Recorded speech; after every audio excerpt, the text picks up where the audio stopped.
En la primavera de 2025, los investigadores descubren en una finca de México una base secreta de un cártel.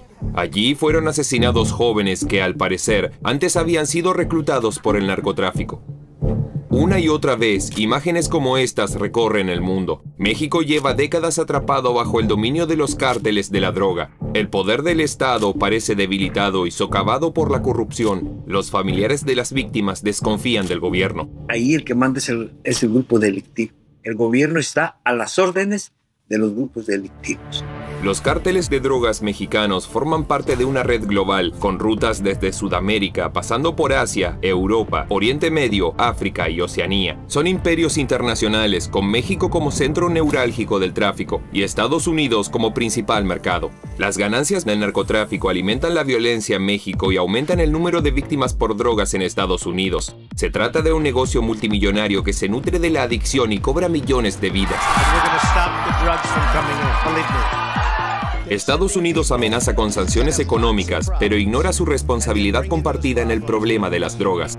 Pero, ¿por qué la situación ha escalado tanto? Hoy contamos la historia de un país que lleva décadas luchando en vano contra un sistema internacional de contrabando, violencia y corrupción, donde los cárteles dominan con brutal poder, mientras las drogas duras son traficadas sin freno a través de túneles, contenedores y cuerpos humanos. Los capos de la droga son presentados como héroes cinematográficos en la serie Narcos, carismáticos y míticos. Pero para la gente en México no es una película, se trata de vida o muerte. ¿Quiénes son los verdaderos jefes narcos? ¿Y cómo logran doblegar a todo un país?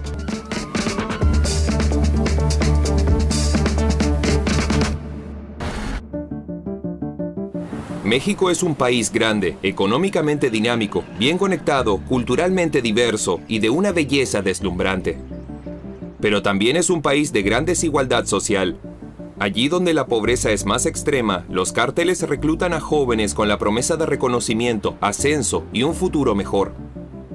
Según un estudio de 2023, en México unas 185,000 personas trabajan directa o indirectamente en el narcotráfico.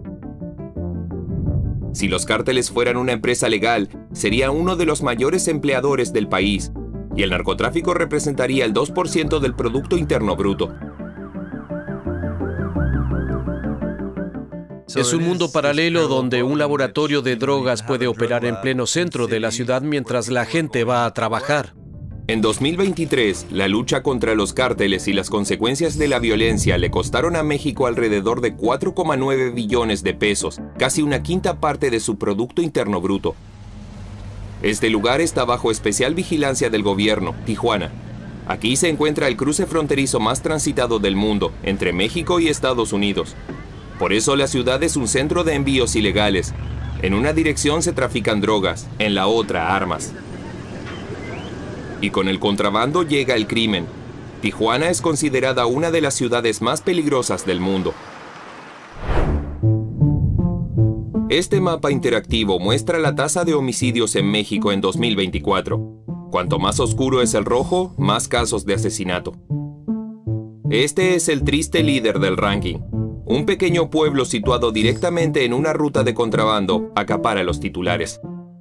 El municipio de Doctor Cos despertó este martes bajo el asedio de las armas de fuego de un grupo criminal que opera en esa zona del estado. En cuestión de minutos, la delincuencia generó terror. En 2024 hubo 15 homicidios en Doctor Cos. El año anterior fueron incluso 23. El pueblo se hizo conocido a nivel nacional cuando dos cárteles se enfrentaron allí en una auténtica batalla, con alrededor de una docena de tanques caseros, los llamados narcotanques. El pueblo lleva años expuesto al fuego cruzado de bandas rivales. El ayuntamiento acribillado por balas. Una guerra sin frentes claros, pero con cifras aterradoras. Un promedio de unos 30,000 asesinatos al año. 83 al día. Desde 2006, 400,000 personas han sido asesinadas. Cifras propias de una zona de guerra. Nos preguntamos, ¿cómo pudo escalar tanto la situación?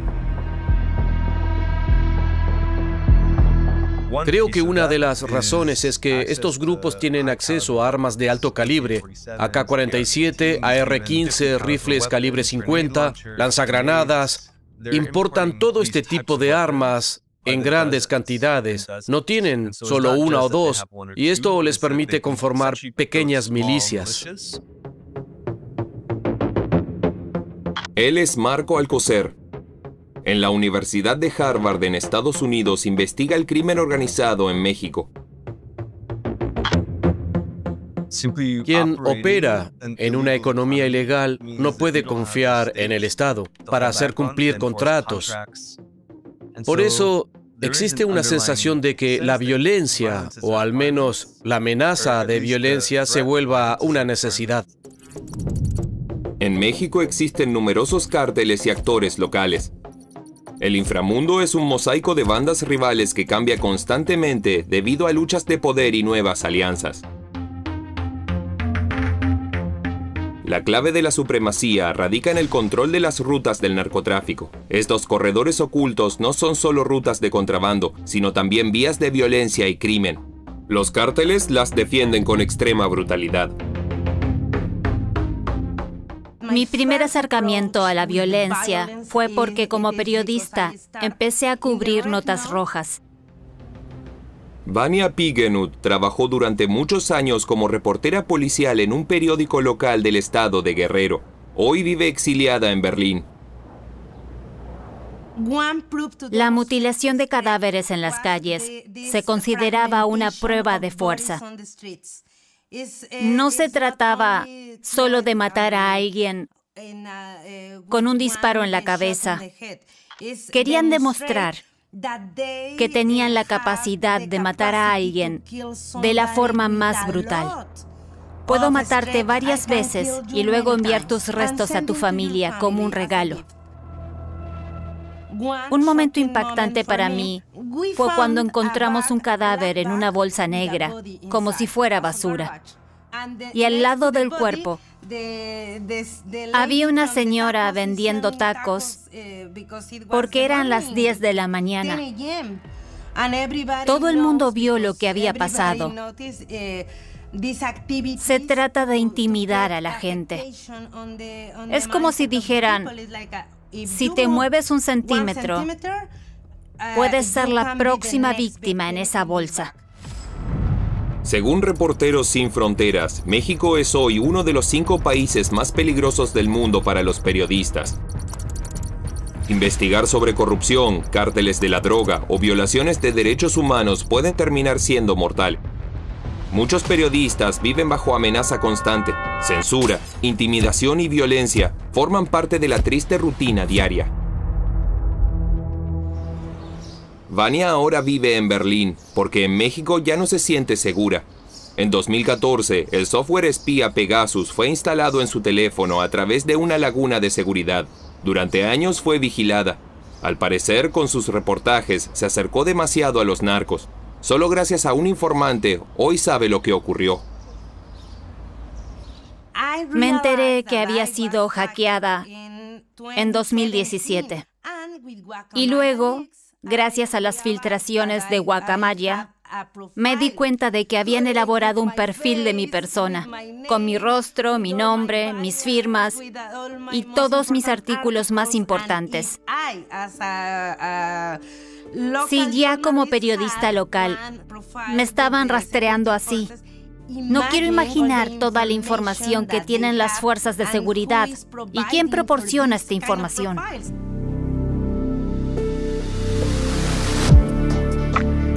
Durante mucho tiempo, México fue visto como un país con gran potencial en América Latina, económica, cultural y políticamente. ¿Qué pasó? ¿Cómo pudo la violencia arraigarse tan profundamente en el país? La historia de las guerras del narcotráfico comienza aquí, en las montañas de Sinaloa, mejor conocidas como el Granero de México. Aquí reinan desde siempre la pobreza y el aislamiento. El Estado está ausente. A comienzos del siglo XX, el opio, y en particular la heroína producida por Bayer, se convirtió en un medicamento popular. Cuando fue prohibido, millones de estadounidenses ya eran adictos. Los campesinos de Sinaloa vieron una oportunidad y empezaron a cultivar amapola en secreto. Traficantes astutos la transformaron en heroína para la exportación. Durante un festival de rock se reportaron cientos de casos de sobredosis de drogas y consumo excesivo de alcohol.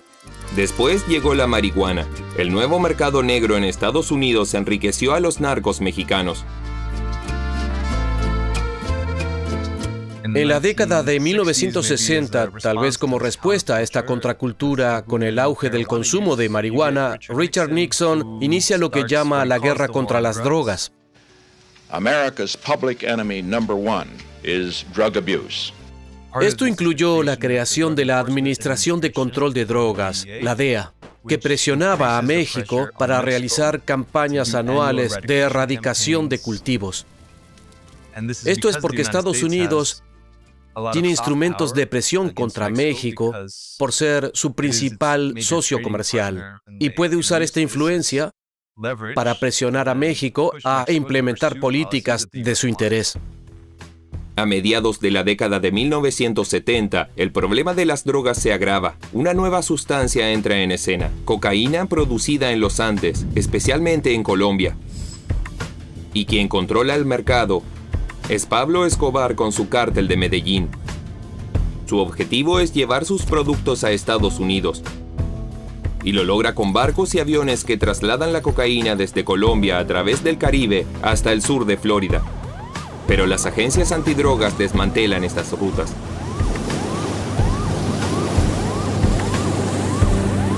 Los colombianos necesitan entonces nuevas rutas terrestres a través de México. Los cárteles de ambos países entran en el negocio y comparten las ganancias.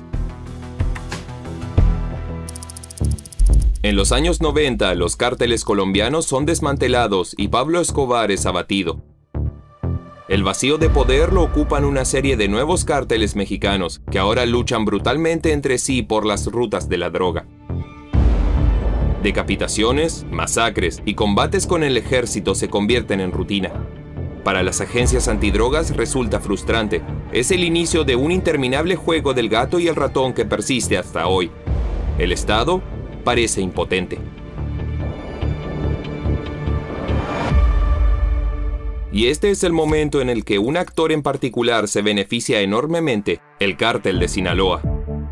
Opera en más de 20 estados y controla rutas clave de contrabando hacia Estados Unidos. Gracias a su estructura descentralizada, resulta difícil de alcanzar para las autoridades. Su jefe, el legendario El Chapo, quien fuera el narcotraficante más poderoso de México y símbolo del ascenso y la caída de un imperio del narcotráfico. Aquí lo vemos en 1993 durante su primera detención. Años después, escapa escondido en un contenedor de ropa sucia. Acciones como estas provocan a la autoridad. El gobierno decide finalmente endurecer su respuesta. El recién electo presidente Calderón lanza en diciembre de 2006 la guerra contra las drogas en México, con el ejército desplegado en el país. Los cárteles se debilitan, pero escala la violencia. Pero esto no detiene realmente el flujo de drogas hacia Estados Unidos, ni elimina a los grupos criminales. Estos son muy ingeniosos y siempre encuentran maneras de eludir o adaptarse a las nuevas políticas gubernamentales. Mientras en la superficie se libra la guerra contra las drogas, el Chapo burla al Estado con una nueva idea: túneles de kilómetros de extensión bajo la frontera con Estados Unidos. Esto es posible gracias al conocimiento técnico de su tierra natal, Sinaloa, una región minera.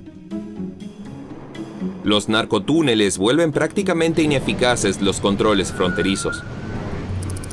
Incluso cuando el Chapo es nuevamente arrestado en 2014, sus hombres excavan un túnel desde el exterior de la prisión hasta su celda.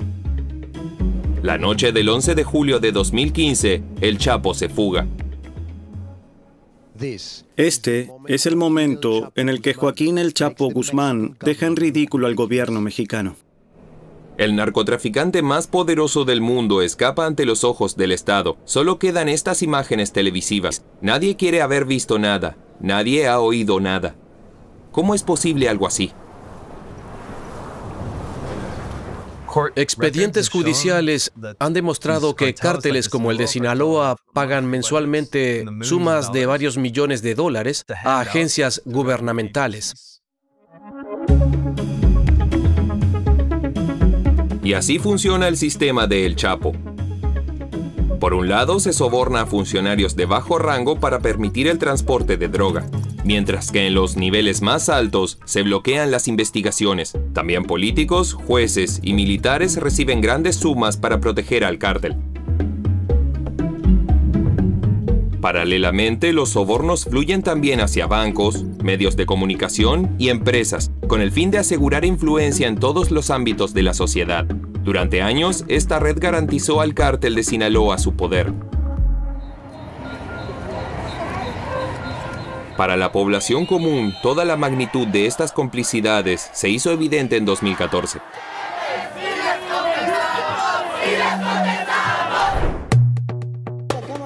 Estas son las últimas imágenes de un grupo de estudiantes de magisterio del pueblo de Ayotzinapa. El 26 de septiembre de 2014 son secuestrados por la policía en Iguala cuando se dirigían a una protesta. Más tarde son entregados a miembros de un cártel. 43 estudiantes desaparecen sin dejar rastro. Pronto se obtiene evidencia bastante clara de que el exalcalde y su esposa, la actual alcaldesa, están implicados, y que la unidad militar local también está implicada, al igual que la policía municipal. Para muchos mexicanos se había cruzado una línea roja. Ya no pueden seguir mirando hacia otro lado. La gente sale a las calles. Hay muchas manifestaciones, muchas marchas. La empatía es grande porque se trata de estudiantes. Los periodistas críticos y activistas que intentan esclarecer el caso son amenazados mientras las autoridades difunden información falsa. La gente protesta bajo el lema "Fue el Estado".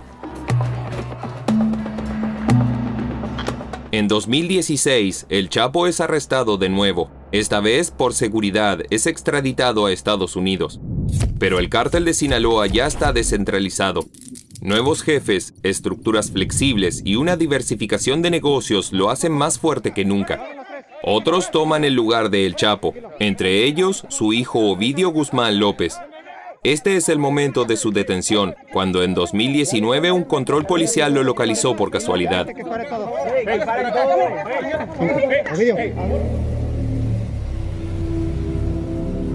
Esta vez la reacción es especialmente violenta. Imágenes televisivas muestran Culiacán, la capital de Sinaloa, convertida en un auténtico campo de batalla urbano. Tropas del cártel aterrorizan la ciudad para forzar la liberación de Ovidio. Finalmente, el Estado se ve obligado a ceder. El propio presidente de México ordena dejar en libertad a Ovidio Guzmán. Esto ilustra el poder de negociación que pueden ejercer mediante la violencia. Pone de manifiesto públicamente las deficiencias de las políticas gubernamentales y la enorme cantidad de poder, especialmente en armamento y personal, que han acumulado estos cárteles. Una lucha de poder encarnizada, sin fin, sin piedad. Para muchos mexicanos, la violencia se ha convertido desde hace tiempo en parte de la vida cotidiana. Cualquiera puede quedar en la línea de fuego en cualquier momento. Nosotros vivíamos muy tranquilos. Ahí empezó la delincuencia. María Piña y Javier Barajas luchan desde hace años para que se haga justicia por sus dos hijos asesinados.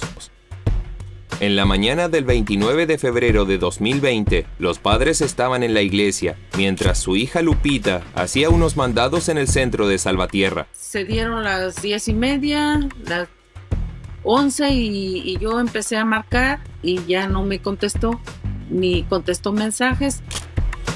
Los padres denuncian la desaparición de su hija de 32 años, pero las autoridades no se vuelcan en el caso. Así que la familia empieza a buscarla por su cuenta. Casos como este se reportan una y otra vez. Más de 125,000 personas están reportadas como desaparecidas. Reclutamiento forzado, trata de personas, daños colaterales. Quienes desaparecen a menudo simplemente estuvieron en el lugar equivocado en el momento equivocado. Todos aquí comparten el mismo trauma. Hijos, maridos o amigos desaparecidos. Clavan varillas en el suelo, buscando el olor de cuerpos en descomposición. La búsqueda de la familia Barajas Piña tiene éxito. En octubre de 2020 se encuentra una fosa común en Salvatierra, en pleno centro de la ciudad. Allí aparece el cuerpo de su hija Lupita. Ni me imaginaba que hubiera tantos desaparecidos ahí, porque fueron 80 en esa fosa, más los que faltan. Y nadie decía nada, porque toda la gente estaba asustada. Pero lo peor estaba por venir. Su hijo Francisco, abogado, realiza sus propias investigaciones y se convierte en blanco. Es brutalmente asesinado en pleno Salvatierra, en el mismo lugar donde había desaparecido su hermana Lupita. Ya estamos muertos en vida. Ya nos mataron desde el momento en que se los llevaron. Pues aquí estamos, muertos en vida, buscando una verdad y una justicia en nuestro territorio, en nuestro estado, en nuestro país, en todas partes. Porque los grupos delictivos son los que mandan, no el gobierno.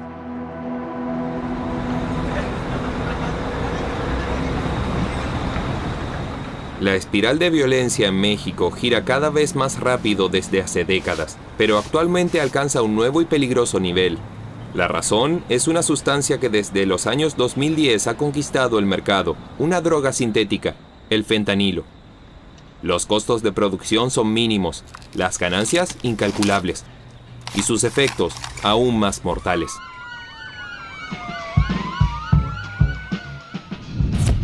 Los precursores químicos para el fentanilo suelen llegar a México camuflados o mal declarados, siendo importados a través de empresas ficticias. O son transbordados fuera de los puertos, en aguas poco profundas donde las patrullas de la Marina no pueden navegar. Los cárteles se sienten seguros, tan seguros que presumen de ello en televisión. Con medios rudimentarios producen fentanilo. Cada lote es altamente concentrado, lo suficientemente potente como para matar a miles.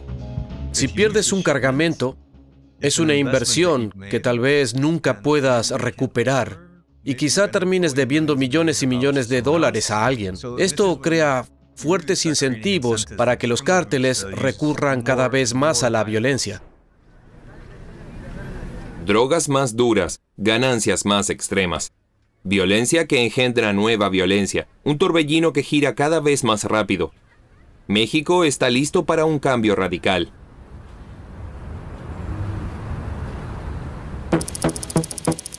En 2018, el nuevo presidente, Andrés Manuel López Obrador, apuesta por abrazos, no balazos. Escuelas, nuevos empleos y programas sociales en lugar de operativos militares. Pero el sueño de paz choca con un mundo paralelo de cárteles que existe hace décadas y que tiene mucho que perder. Decir, no los confrontaremos directamente, les da la posibilidad de elegir a sus víctimas a su antojo, porque no temerán ser arrestados. Mientras la estrategia de seguridad a largo plazo de México apenas muestra resultados tangibles, crece la presión desde Estados Unidos que culpa a México del auge del fentanilo. El gobierno de Trump está considerando atacar con drones a los cárteles de drogas mexicanos que importan fentanilo mortal a Estados Unidos. Cuando Donald Trump asume su segundo mandato presidencial en 2025, inmediatamente clasifica a 6 cárteles como grupos terroristas extranjeros. ¿Un posible paso hacia operaciones militares estadounidenses en México? Quizá sea algo que podría llegar a ocurrir, pero se plantea la cuestión de la soberanía nacional. México quiere evitar un conflicto abierto con Estados Unidos. Claudia Sheinbaum, quien en 2024 fue elegida como la primera presidenta del país, tiende la mano a Trump. En febrero de 2025 le envía una señal, un gesto que busca apaciguar. entrega a Caro Quintero, un capo que Estados Unidos quería tener tras sus rejas desde hace 40 años. Y no va solo. En total, México extradita a 29 jefes de cárteles. ¿Es esto realmente el inicio del fin de la violencia? Lo cierto es que la guerra contra las drogas en México solo podrá detenerse si Estados Unidos y otros países consumidores también asumen su responsabilidad. La gente exige por fin paz y seguridad. Que deben de existir, debe haber justicia en nuestro país. Mientras no haya sentencias, mientras no haya justicia en el país, nunca vamos a poder tener una estabilidad, ningún estado, ni en ninguna parte de la República. México necesita reformas consistentes y cooperación internacional para combatir los mercados y flujos de dinero ilegales. Solo así se puede romper el círculo vicioso de violencia y guerra contra las drogas.